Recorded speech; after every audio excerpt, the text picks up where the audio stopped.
Hello, my name is Angela Lemus Mogrovejo. I use she, her pronouns, and I guess, the interview subject for today.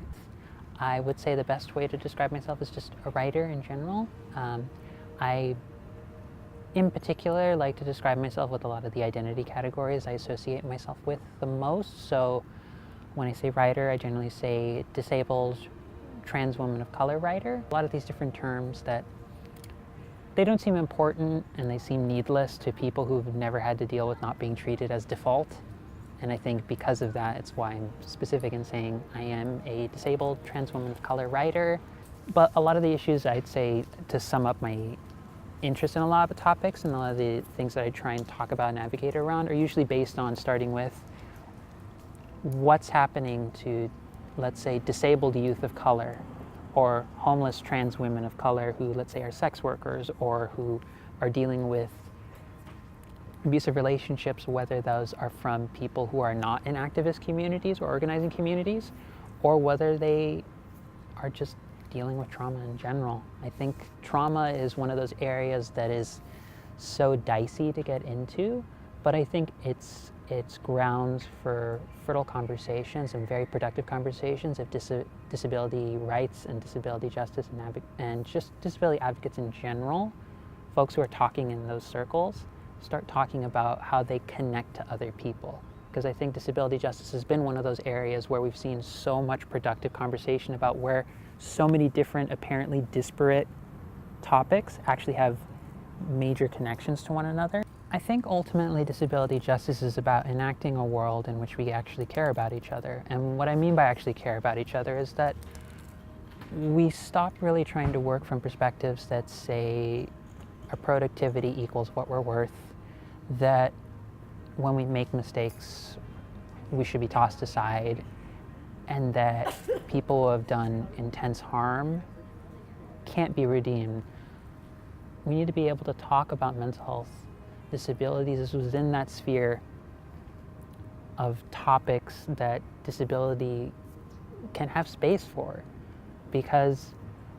really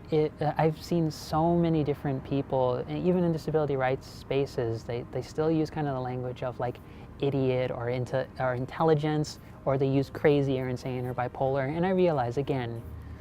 I'm saying this as someone who openly is fine with being considered crazy when it's a positive term that I take on,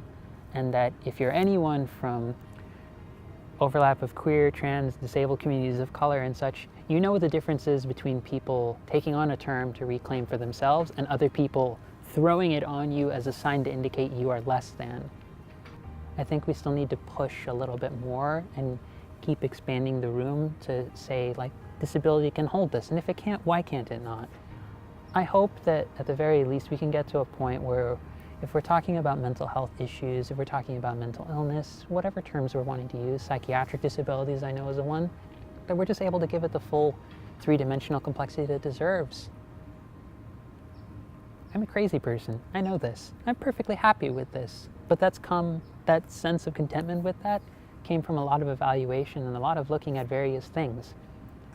There's enough room in this world for multiple experiences and positions to exist. It is, in my eyes, fundamentally always worth believing that there is a future that you can believe in, that you can help create, that you can be an active member in, or just a background passive member.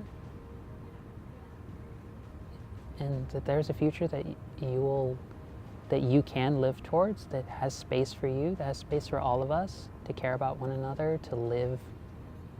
if not always the happiest and worthwhile lives without having to prove ourselves. And that the future that you want to create is worth it, that I fundamentally believe there is enough love, care, and tenderness within our communities and within the communities that we want to build for our futures, and that I think anyone watching this wants to create and has in their minds what they want to see better in terms of love, care, and goodness. I think all the futures that all of us are working on and across various disabled communities, I think there's enough room in those futures for them to be possible and for them to be made. And just ultimately to not feel like we are tragedies waiting for the right person to be to pity us for those lives that we live, but we are amazing potential waiting to unfold in the world.